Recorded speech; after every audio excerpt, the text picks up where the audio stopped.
الرحمن الرحیم السلام علیکم دوستانو امید لرم تاسو به جوړ او خوشاله وي او ژوند مزو کې به دوستانو نجیبه فیاض یوه مشهوره سنگر ده ټیک ټاکر ده اور فنکار ده دوستانو هغه یوه داسې ویډیو لیک شوې ده چې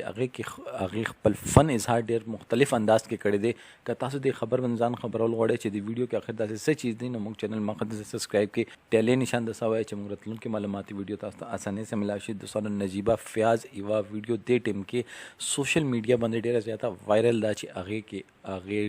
ټوټل بربنډه ویډیو ده هغې کې هغه غیر اخلاقي کار کوي غیر شرعي کار کوي دوستانو نن سبا د دور کې پیسه چې دا په شرم باندې زیات شوی دی پیسې دومره اهمیت چې څومره پیسه اهمیت لري دومره شرم نه لري دغو پیسې د پر خپل شرم خرڅ کړی دی هغې نه بعد دغو یو موټیو وي هغه موټیو دا دوی موټیو دا وي چې مونږ چې کله خلکو توجه دوی نه واوړي نو دغو بیا داسې یو ویډیو جوړه کړي او بیا چې هغه سوشل میډیا باندې وایرل شي نو بیا میلیونز کې ویوز هغې باندې رسوي او هغې میلیون کې ویوز کې دغو لکونه روپۍ بیا ګټي دوستانو دغو شرم باندې څه کار نه دی دغو کار دی نو دغو سمپلی په پیسې څه کار دی دغو پیسې د پر خپل شرم غورځولی دی دوستانو مونږ دپاره دا ډېر زیات د افسوس مقام دی چې نن سبا مونږ د معاشرې کې داسې خلک پیدا شوي دي چې هغو پیسې ته د شرم باندې اهمیت ورکوي دوستانو که مونږ نه نوې ویډیو مخه خوښوي مونږ چینل مخه سبسکرایب کړئ کمنټ سیکشن کې خپل رای اظهار ضرور وکړئ والسلام